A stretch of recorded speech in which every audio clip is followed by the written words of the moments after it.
Ante mi propuesta de que ahora que estamos viendo los problemas agudos que nos está presentando un magisterio que por lo menos 30 años se llenó de una plantilla de maestros que son todo menos eso, yo lo que propongo es que por lo menos la mitad de los maestros que hoy figuran en las listas del Sindicato Nacional de Trabajadores de la Educación o bien de la coordinadora sean expulsados, sean sacados de esta forma, porque lo único que nos hace es retrasar el camino para la educación en México.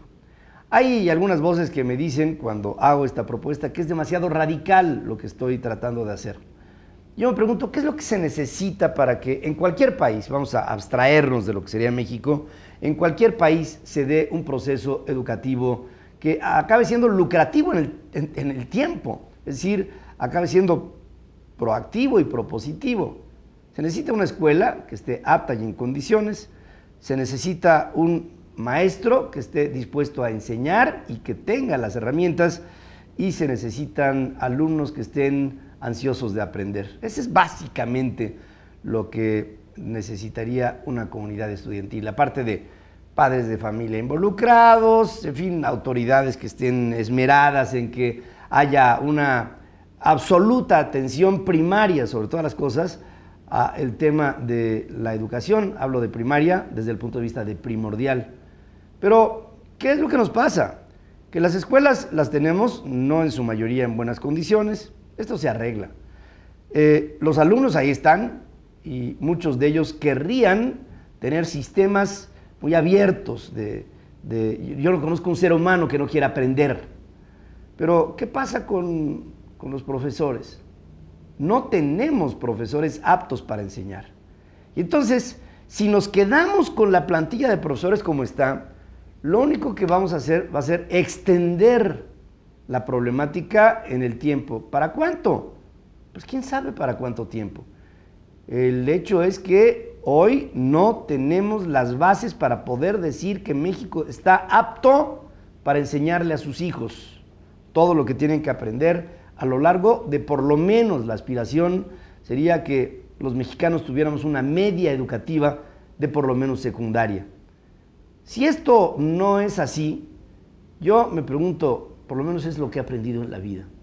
Ante cualquier problema que se presenta, lo primero que hay que hacer es identificarlo y, una vez esto identificado, corregirlo. ¿Y cómo se corrige? Sacando a una bola de maestros que no tienen nada que hacer como maestros. Es más, que si en este momento los pusiéramos a estudiar para que fueran maestros, seguramente muchos de ellos desertarían. Ante esta premisa, no me causa la menor sorpresa que tanto la Coordinadora Nacional de Trabajadores de la Educación como la CETEG, como el propio Sindicato Nacional de Trabajadores de la Educación, pues no quieran una reforma educativa, porque en el fondo lo que están poniéndose son las bases de un principio en donde ellos sean rechazados por una vía tal vez legal. Pero ¿cuál es la fáctica? ¿Cuál es lo real? ¿Qué es lo que nos pasa en este momento?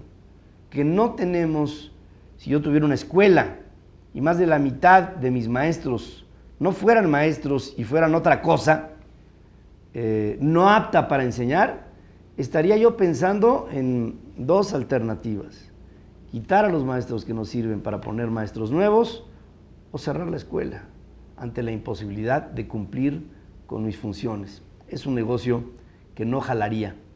Esto que se entiende para una escuelita, se tendría que entender para el país.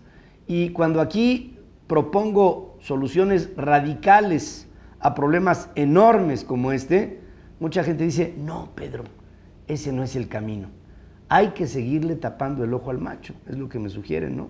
Es decir, seguir pensando que ese magisterio, ese que vemos manifestándose, cubriendo a policías comunitarias con armas largas, esos que presionan a los gobiernos para hacerlos a un lado y arrinconarlos, esos que delinquen y después exigen la exoneración de sus culpas, esos son los maestros con los que algunos quieren que este país avance.